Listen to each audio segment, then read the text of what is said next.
You ever get that feeling where silence is louder than any scream? That was me, sitting alone in my kitchen on my 70th birthday.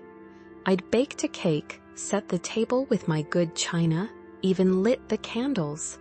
9 small ones for each decade I've lived, and 1 tall gold candle in the middle, 70. A big number, if anyone had cared enough to remember. The buttercream frosting was starting to sag a little by then. It was almost 8 p.m. The roast I'd made had gone cold. The potatoes had that stiff edge you get when you leave them out too long. I'd reheated the gravy twice, just in case someone walked through the door. No one did. At 5 I smoothed out the silverware. At 6 I stood near the window, trying to hear a car pull in. By 7 I told myself maybe traffic was just bad, but at 8 I couldn't lie to myself anymore. I picked up the phone, an old cordless one, still mounted on the wall, and called Richard, my only son. He picked up on the 3rd ring, sounded busy, a little annoyed. "What?" he said flat. "You're calling again?" I hesitated. "I was just wondering if maybe you forgot what day." He cut me off. "Oh right, the birthday of the house witch." He laughed, like it was just some harmless joke. 70. You should be sleeping underground by now, instead of wasting our electricity. Click. That was it. I didn't cry, I didn't scream, I didn't even move. I just sat there, in front of a table I had set with linen napkins and my late husband's teacups. All for a dinner no one showed up to. The candle in the center of the cake still flickered. The kitchen lights above me hummed. And in that moment, the quiet hurt more than his words. I turned the lights off one by one, slid the cake into the fridge untouched. Then I pulled an envelope from my handbag, the one I'd been keeping for the right moment. I stared at the initials written across it.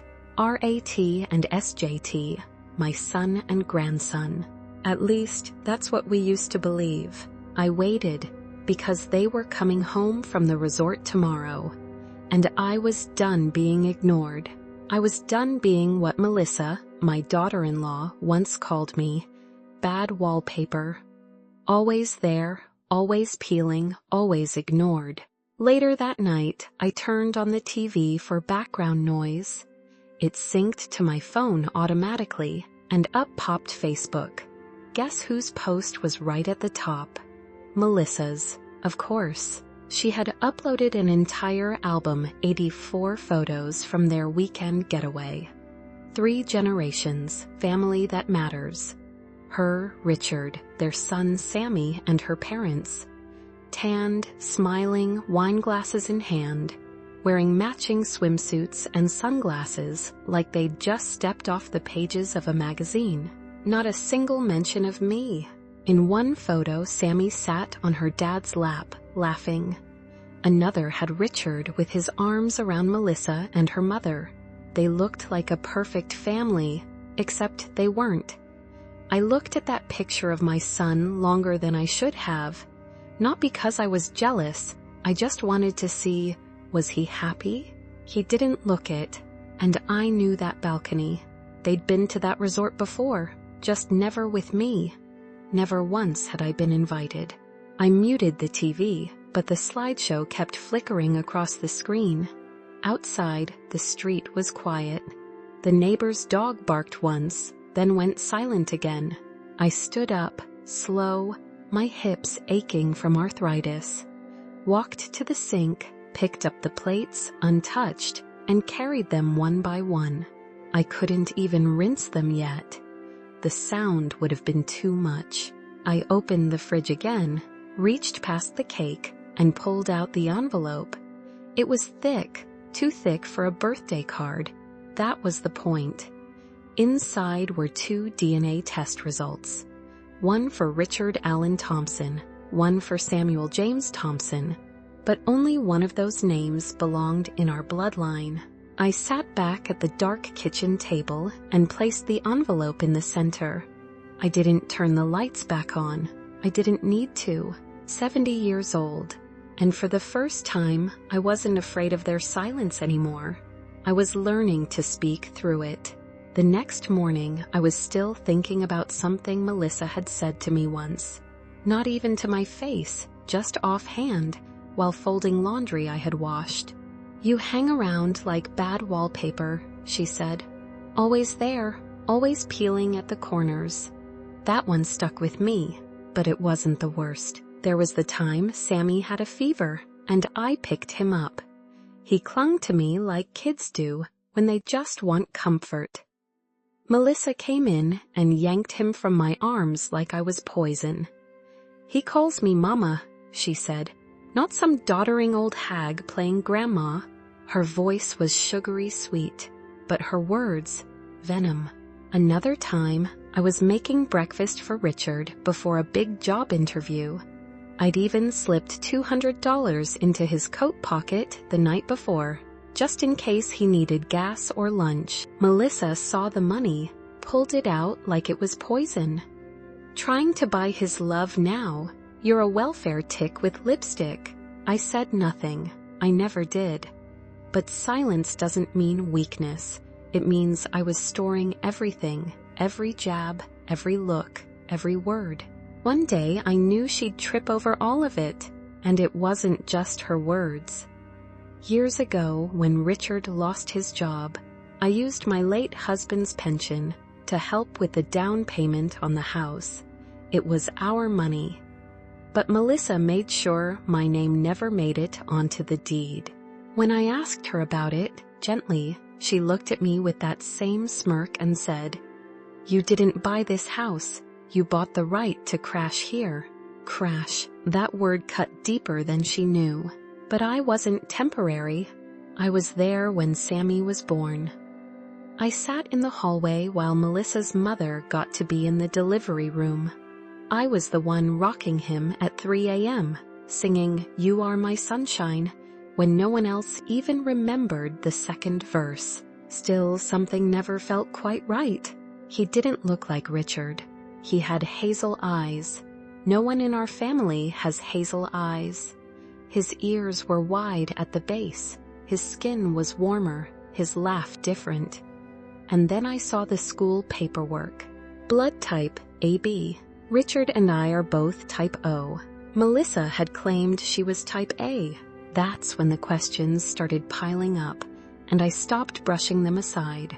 I didn't want to accuse anyone. That's not who I am. But I started writing things down. Not on a phone, not on a computer. I don't trust those. I used a little spiral notebook I kept tucked inside my knitting basket. Old-fashioned maybe, but safe. I noted things like Sammy's birth date, the day he first got stitches, phrases he repeated that Melissa claimed she'd never taught him. I even wrote down the way his laugh curled at the end like someone else's. I wasn't trying to build a case. I was just observing. But Melissa noticed. One day she caught me looking at an old photo of Richard when he was Sammy's age. She leaned over my shoulder and laughed. "Still trying to find the resemblance," she said. "Let it go, Grandma. Genes skip losers." That night I cried into my pillow. Not from anger, no, that had gone numb a long time ago. I cried because I realized I wasn't raising a grandson. I was raising a question, and that question had a name, a laugh, and hazel eyes. And still, I said nothing. Melissa's lifestyle started changing too. New clothes, new jewelry. She'd take more and more girls' weekends. When I asked how they were affording it, since Richard was still catching up financially, she just tossed her hair and laughed. "Not all of us retire into knitting and pity parties, sweetheart," she said. Then she strutted out in heels I knew cost more than my entire grocery budget for the month. But I kept the peace. For Sammy. Always for Sammy. Until the moment I realized I might not even have the right to call him mine. I'd given him my lullabies, my cookies, my stories of Tennessee winters and honeysuckle summers. I'd given him love, and he might not carry a drop of my blood. But that still wasn't what broke me. What broke me was a question, simple, innocent, from Sammy himself. I had just braided his hair. He was sitting cross-legged on the floor, humming. "Grandma," he asked, "why does Mommy say you used to be nicer before you got old and stupid?" That was the night I locked the door to my bedroom and opened the drawer where I kept what I call my quiet plans. I wasn't going to yell. I wasn't going to throw things. I was going to find the truth, with science. A week later, Richard called from work. "Mom," he said, "can you pick Sammy up from school today? Melissa has an appointment. I won't be home until 6. Of course, I said yes. I always said yes. I would have walked barefoot over broken glass for that child. So I picked him up, gave him his favorite apple slices on the ride home. He curled up on the couch with a book, and I went upstairs to put away his backpack. That's when I heard it. Laughter, soft at first, then breathy, heavy. The creak of a mattress. Our master bedroom. I froze. I told myself, no, surely not. But then a voice, a low male voice I didn't recognize. And Melissa's giggle.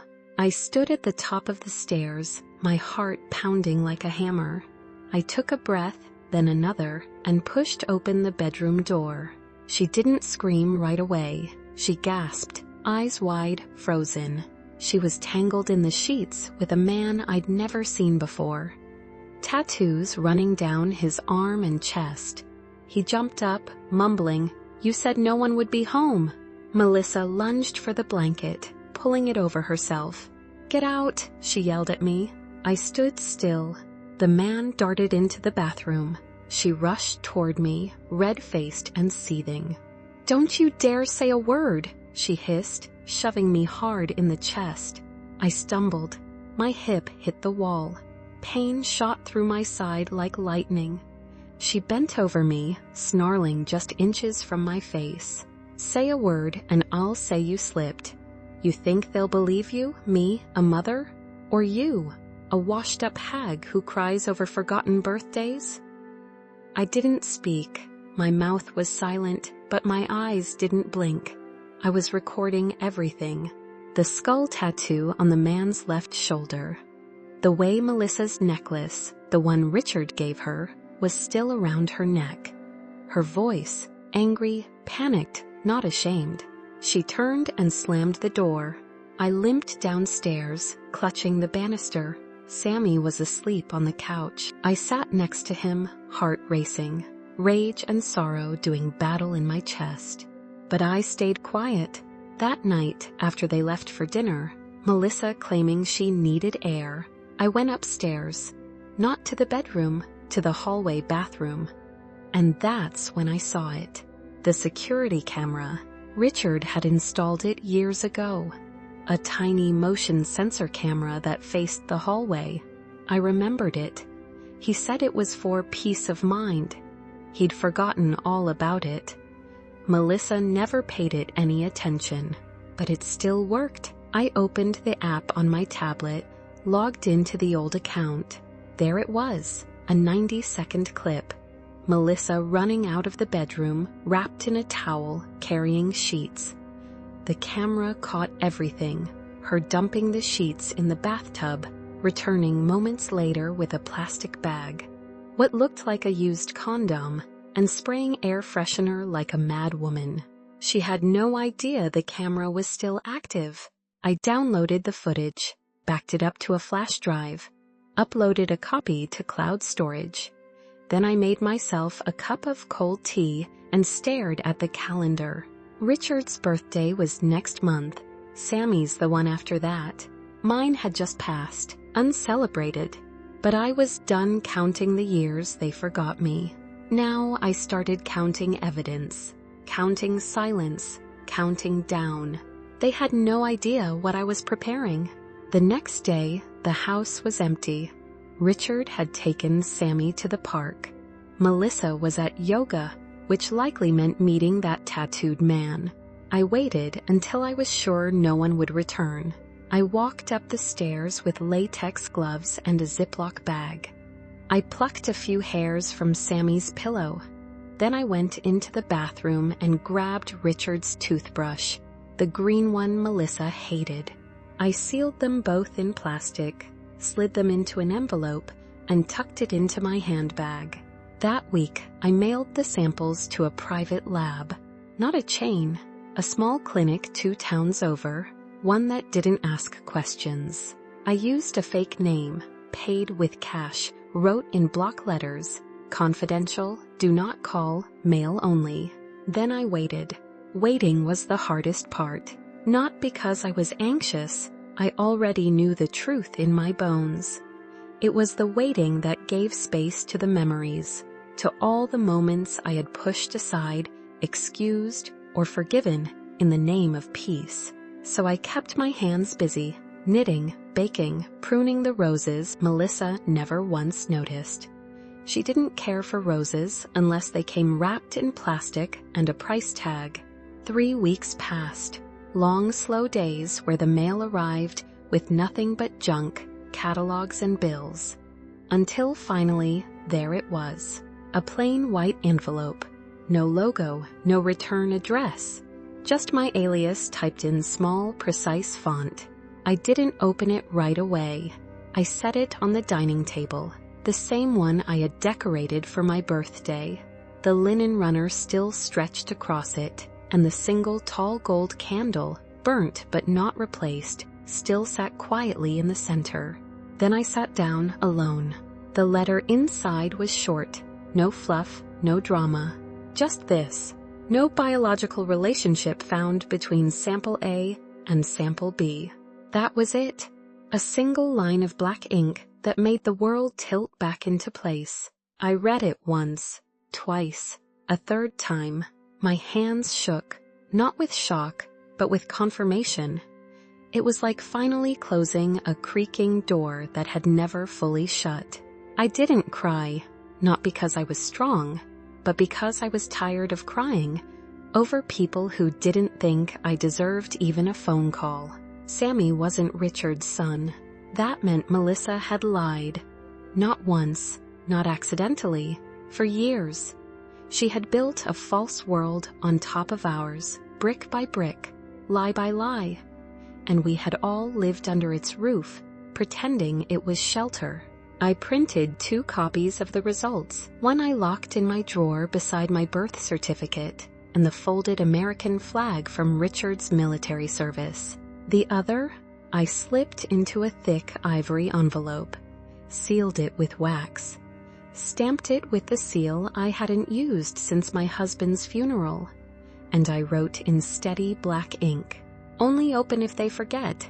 Then I waited, because forgetting was something they were excellent at. The next Sunday, the garage door groaned open just past noon. I was sitting in the same chair I'd sat in on my birthday, except this time I wasn't hoping for cake or company. I was waiting for clarity. Melissa came in first, oversized sunglasses pushed up like a crown, a new tan glowing on her skin. Behind her, Richard dragging in suitcases. And Sammy, my sweet Sammy, bringing up the rear with a stuffed bear still wearing a resort gift shop tag. Melissa didn't even pretend to be warm. "Oh, you're here," she said, like I was the TV left on. "Hope your party for one wasn't too depressing. I saw a flyer for senior socials at the rec center. You should check it out." I didn't react. I just stood up and walked calmly to the side table where the envelope waited. "Richard," I said, holding it out, "please open this." He blinked, confused. "What is it now? Another guilt letter?" "Just open it," I said softly. "It's not for guilt, it's for clarity."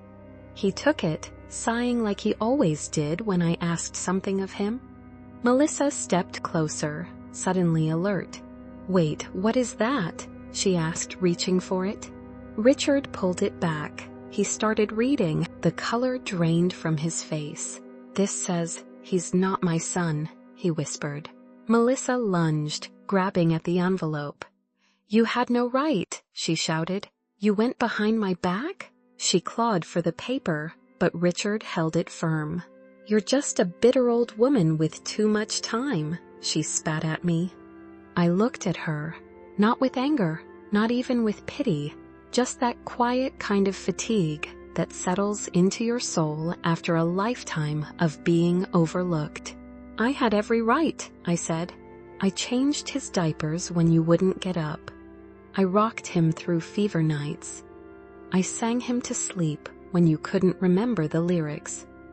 I raised your boy like he was mine, and I carried the truth alone to protect my son." Richard stood frozen, his hands limp at his sides. The letter fell from his grip and landed on the floor with the softest sound that somehow hit like thunder. Melissa turned to him in a fury. "She's lying, Richard. That test could have been faked. You know that. You're going to believe her over me." But he didn't look at her. He looked at me. "Mom," he said, voice breaking, "how long have you known?" 3 weeks, I answered. But I suspected long before that. His eyes, his blood type, his laugh, it was never yours. He nodded slowly, tears in the corners of his eyes. "Melissa wasn't done. You're just trying to tear this family apart because no one came to your pathetic little birthday." That was the final straw. "Enough, Melissa," Richard said, louder now, his voice suddenly firm. "You lied to me for 7 years. You let her be treated like garbage in her own home." Melissa scoffed. "She is garbage. You'd still be flipping burgers if I hadn't pushed you." "She's my mother," Richard snapped. "And I let you treat her like furniture, no, like a ghost." The room went quiet. Even Sammy, too young to understand the words, seemed to feel the tension wrap around us like cold air. Melissa made a move toward the hallway, but I stepped forward one last time. "You threatened me once," I said. "Told me no one would believe an old woman. You were right, until now." Melissa's face twisted. "This isn't over," she hissed. "You're right," I replied. "It's just beginning." Richard pulled out his phone, right there in front of her. He dialed. 911, he said to the dispatcher. "I'd like to report fraud, and I have evidence." While Richard stayed on the phone with the dispatcher, I walked upstairs slowly, with purpose. My joints complained, but I didn't care. There was one more thing I needed to retrieve. In the back of my closet, tucked behind old blankets and a box of forgotten keepsakes, was a small lockbox. The key was pinned to the inside of my cardigan, a habit I picked up from my mother. "Keep the key close to your heart," she used to say. Inside the lockbox wasn't money or jewelry or anything sentimental. It was evidence. I had everything in there, organized like a woman who had waited her whole life to be heard. A printed timeline of incidents, a thumb drive with video files, 2 affidavits, one from my doctor, confirming the bruises and swelling on my hip after Melissa pushed me, and another from the urgent care physician who treated the gash on my hand that same week. And the footage, the hallway camera clips, Melissa sprinting from the bedroom, wrapped in nothing but a towel. Her dumping stained sheets into the tub, the plastic bag, the spray bottle, every second time-stamped, clear, undeniable. I handed the manila envelope to Richard. He gripped it like it weighed 100 pounds. Within the hour, the police arrived. 2 officers, calm, professional. Melissa had locked herself in the upstairs bathroom. Of course. They knocked, gave her a choice. Come down peacefully, or they'd come get her. Eventually, she opened the door, still wearing her resort romper and hotel slippers, sunglasses still perched on her head like a crown she refused to let go of. "You're making a mistake," she told the officers. "I'm a mother. I have rights." One of the officers nodded and replied, "And you also have a forged birth certificate, 2 insurance claims under false paternity." and over $18,000 in taxpayer-backed benefits tied to a fake LLC. You'll have a chance to explain everything. That's when Melissa turned, wide-eyed, to Richard, panic finally cracking through her fury. You believe her over me, after everything I've done for this family? I believe the evidence, Richard said quietly, and I believe my mother. Then softer, finally, they cuffed her gently, not with drama, just quiet finality, offered her a jacket. She glared at me as they walked her out the front door. You've ruined everything, she hissed. No, I said, I revealed it. The door shut behind them with a satisfying click. Not loud, not angry, just finished. Richard slumped onto the bottom stair, his whole body deflated. I sat beside him. He leaned his head against mine. I was blind, he whispered. I almost let her destroy you.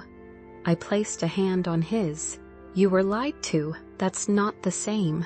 I should have seen it, he said. The way she treated you, the way she talked to you. I thought it was stress, or personality, or that you didn't get along. She made sure of that, I said, but that doesn't matter now. He looked at me, eyes glassy. I laughed at your birthday. I'll never forgive myself for that. You don't need to, I said. You came back, that's enough. And I meant it. The investigation moved quickly. Melissa had done more than lie about paternity. She'd built an entire false identity around it. Filed taxes as a married mother, claimed benefits based on Richard's employment status, listed him on insurance documents, forged signatures, submitted documents that listed a fabricated timeline of conception. Documents that didn't add up when investigators cross-checked hospital records.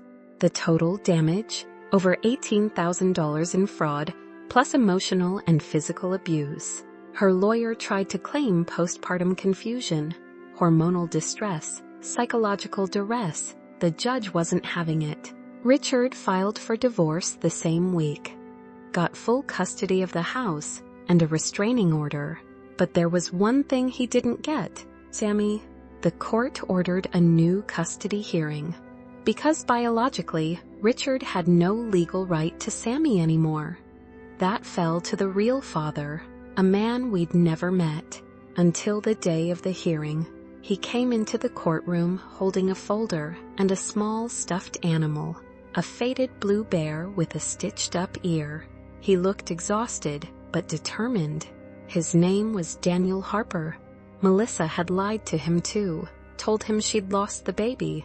He stood in front of the judge, voice shaking. I didn't even know he was mine, he said. But I want to be in his life. I want to be his father. Richard sat on the opposite bench, quiet, pale, processing everything. During the recess, he turned to me and said, I raised someone else's child. You believed he was yours, I told him. And you loved him like a father should. That's not something to regret. He nodded. If Daniel wants to be in his life, I won't stop him. But I want to stay too. I want to be in his life, even if I'm not blood. That moment broke me, not in grief, in pride, because my son had finally remembered who he was. The judge granted Daniel primary custody, with Richard getting regular visitation. No one shouted, no one stormed out. It was respectful, quiet. Two men doing what Melissa never could, putting Sammy first. I stayed silent through most of it, only spoke when asked about the house. Melissa had once told me I was just a guest, just someone crashing. But guess what? My name had always been on the deed. When we bought that house back in 2001, I put down half of it with the money from my husband's life insurance. The paperwork had never changed. Melissa just never bothered to read it. So now, with her gone, the house was mine. I stayed. Richard moved into a condo nearby, said he needed space to heal. I understood. The first thing I did after he left, I changed the locks, Not out of fear, out of finality. Then I hired a cleaning crew. We scrubbed the floors, repainted the walls, took down every photo Melissa had posed for, replaced them with real memories. A picture of my husband in uniform, Richard fishing on a lake at age 9. My mother holding a crooked apple pie. Truth. In the hallway, I hung a quote my husband used to keep in his wallet. Character is what you are when no one is watching. Well, I had been watching, and now I was finally living. It took time to get used to the quiet, but this quiet wasn't like before, the kind that stung. It didn't sound like forgotten birthdays or unanswered phones. This was a peaceful quiet, a stillness that meant safety, not isolation. One Sunday afternoon, about a month later, Richard knocked on my door. Yes, knocked, even though he still had a key. When I opened it, he was standing there with a grocery bag in one hand and an awkward smile. Thought you might want some company, he said. He looked older, not in a wrinkled kind of way, but in that heavy-hearted way that comes from seeing too much too fast. The kind of aging that doesn't show in the mirror, but in your shoulders. I let him in. He started unloading groceries without being asked. We didn't speak much that evening. We didn't have to. He reheated leftovers. I set the table. He washed the dishes. I dried. For the first time in a long time, we were just together. The silence between us was no longer painful. It was a kind of understanding. The kind that doesn't need apologies or explanations. That week, Sammy came to visit with Daniel. It was their first time bringing him since the custody hearing. Sammy looked taller, quieter, still carried his stuffed bear. I wondered if he understood what had happened, or if he just knew the air in his home felt different now. Daniel was kind. He knelt at the door when I opened it, introduced himself softly. "Thank you," he said. "You didn't have to speak up, but you did." "I waited until it mattered," I told him. Sammy stood beside him, a little hesitant. I knelt down, looked into his eyes. "You've grown so much," I said. He nodded, tight-lipped. "Do you remember the muffins we used to make together?" He paused, then gave the faintest smile. That was enough for me. They didn't stay long, just a short visit, but when they left, Sammy turned back, waved.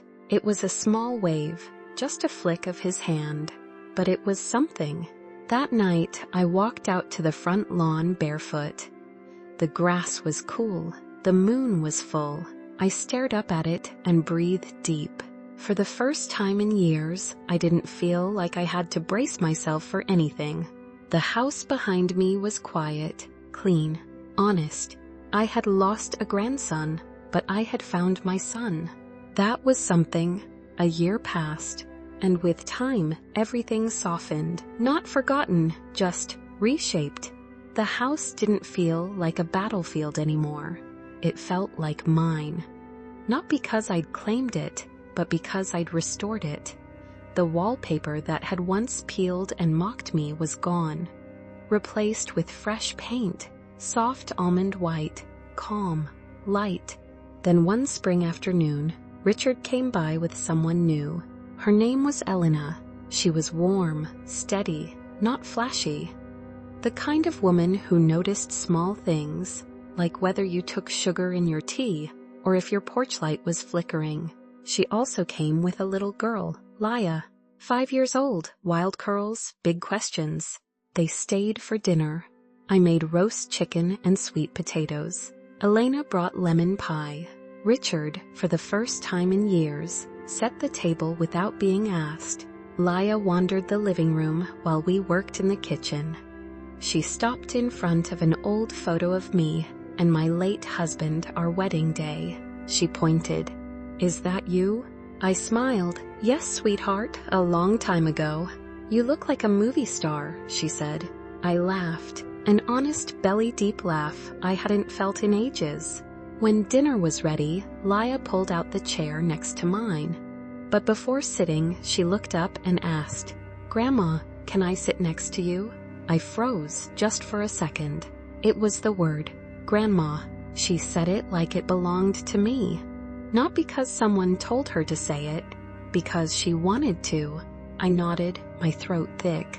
"Yes, baby, you already did something special. You saw me." She climbed into her chair and chattered away about school and cartoons, and how her favorite color changed every day depending on what socks she was wearing. Elena and Richard exchanged a glance across the table. That glance, the kind where everything just fits. After dinner, when they were getting ready to leave, Richard lingered at the door. "She really likes you," he said. "I like her too." He took my hand, his voice softer than I'd ever heard it. "Mom, thank you for everything." I didn't say anything, just squeezed his fingers in return. That night, I sat on the porch long after they'd left. A soft breeze carried the scent of honeysuckle through the air, and I thought, maybe this is what starting over really feels like. Not a big dramatic moment, just quiet contentment.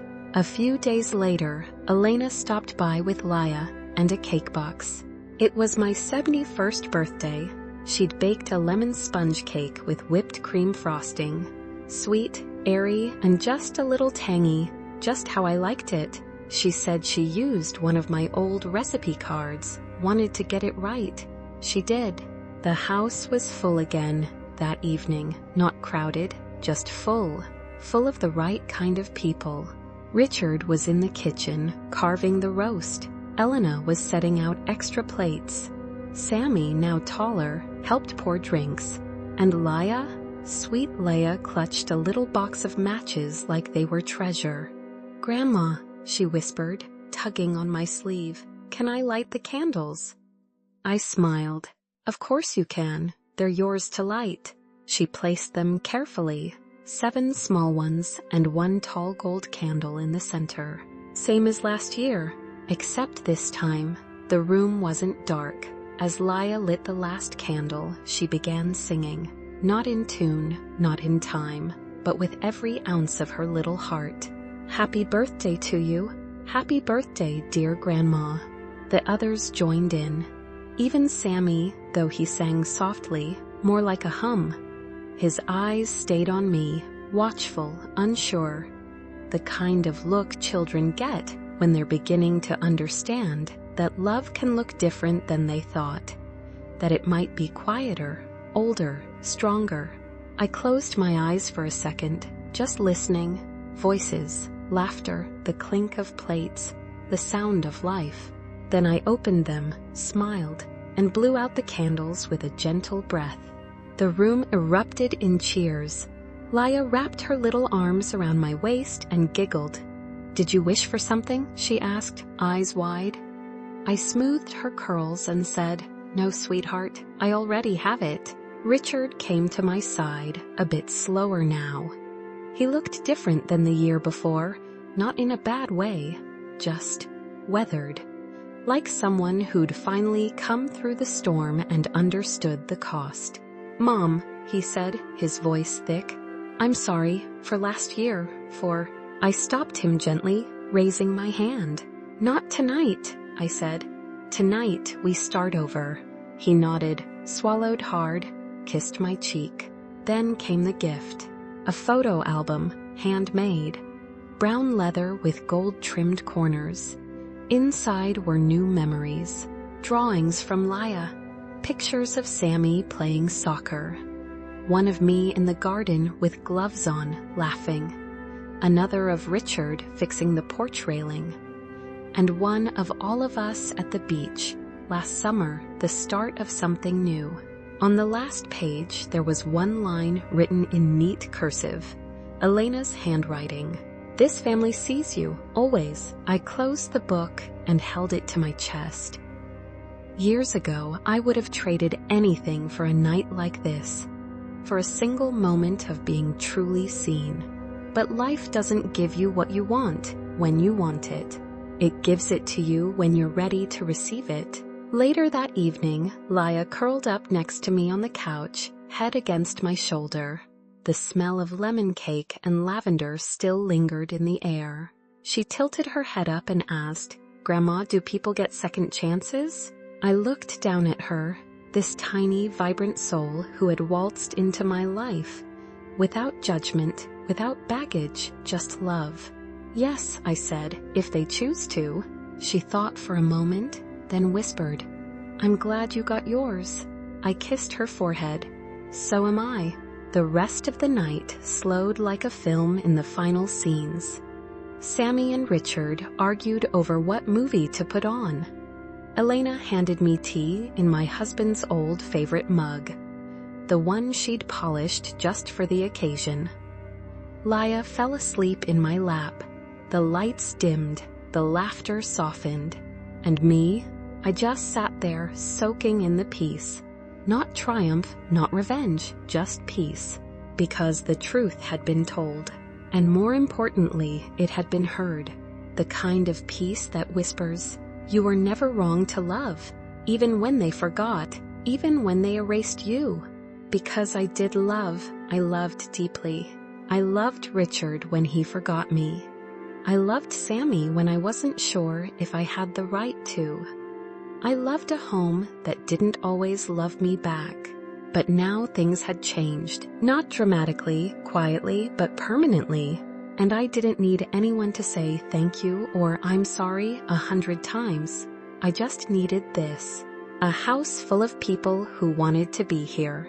A granddaughter who chose to call me grandma. A son who finally looked me in the eyes without guilt clouding his gaze. I had lived as wallpaper, faded, overlooked, peeling in the corners. But that night, I was more than a wallflower. I was the center of the room. The following morning, I woke to the smell of coffee drifting from the kitchen.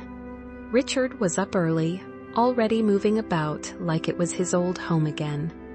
I didn't say anything, just smiled from the doorway and watched him pour a second mug. "I figured I'd bring you one," he said, noticing me. "You always used to say mornings don't start without a cup." Some things he hadn't forgotten after all. We sat together on the back porch.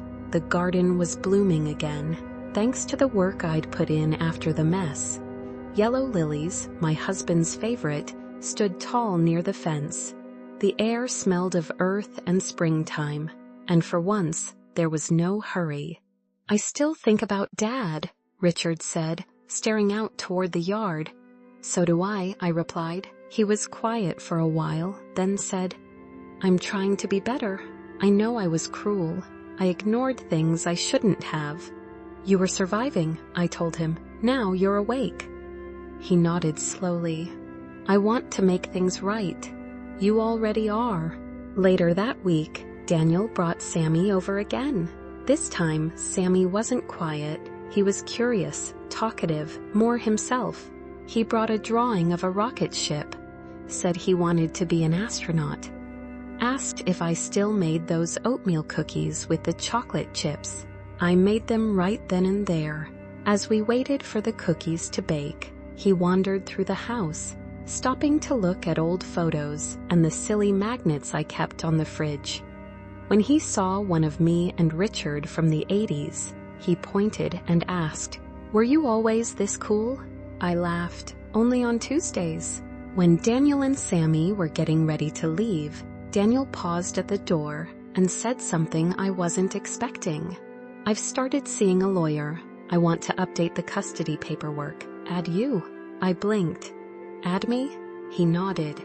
"You're a part of Sammy's life. You always were, even if blood says otherwise." My hands shook, just slightly. "You don't have to do that." "I know," he said, "but I want to, and so does he." Sammy chimed in from behind him, holding the container of cookies. "Can I come over next weekend too, Grandma?" That word, again, said without hesitation, without prompting. "Yes, baby," I said, blinking quickly. "You can come over any time." They left, and I stood on the porch long after their car had disappeared down the street. I looked out at the neighborhood, the same one where I'd once felt invisible. Now I felt grounded, present, seen. Over the next few months, we found a rhythm. Richard would drop by on Tuesdays for dinner. Elena and Laya visited on weekends, sometimes just for tea, sometimes for hours. They brought coloring books, board games, bags of groceries. It wasn't chaotic, it wasn't perfect. It was just family. On one of those Saturdays, Leia brought me a picture she drew in school, crayons on construction paper. It showed me in a big pink chair, wearing a crown, holding a cake. At the bottom, in big clumsy letters, it said, "My grandma is the queen." She taped it to the fridge next to Sammy's rocket. That night, Richard found me standing there, staring at it. "You okay?" he asked. I smiled. "I'm great." We didn't need more words than that. The next year passed like a breeze. Birthdays were celebrated, milestones shared. The house became a real home again. And then came my 72nd. This time I didn't bake. Elena insisted. "You deserve to sit down and be spoiled." She made a strawberry shortcake. Laya decorated it with sprinkles shaped like tiny stars. Richard brought a bouquet of lilies and one of my old cardigans, freshly dry cleaned. "I thought you'd want this one back," he said, grinning. Sammy came too. This time he didn't hesitate to hug me when he walked in. He called me Grandma in front of everyone. And when the candles were lit, 2 small ones and 1 tall gold taper, just like always, Laya leaned close and whispered, "Make a wish." I didn't need to. I had everything I could have ever asked for. Not riches, not apologies, not recognition from people who never meant to give it. What I had was presence, a family who saw me, a second chance, a quiet justice that asked for nothing but truth, and a home that no longer whispered my absence, but echoed my belonging. I blew out the candles and the room filled with light. They'd once brought lies to my table, but this time I served them love, and that was the wish I had waited a lifetime for.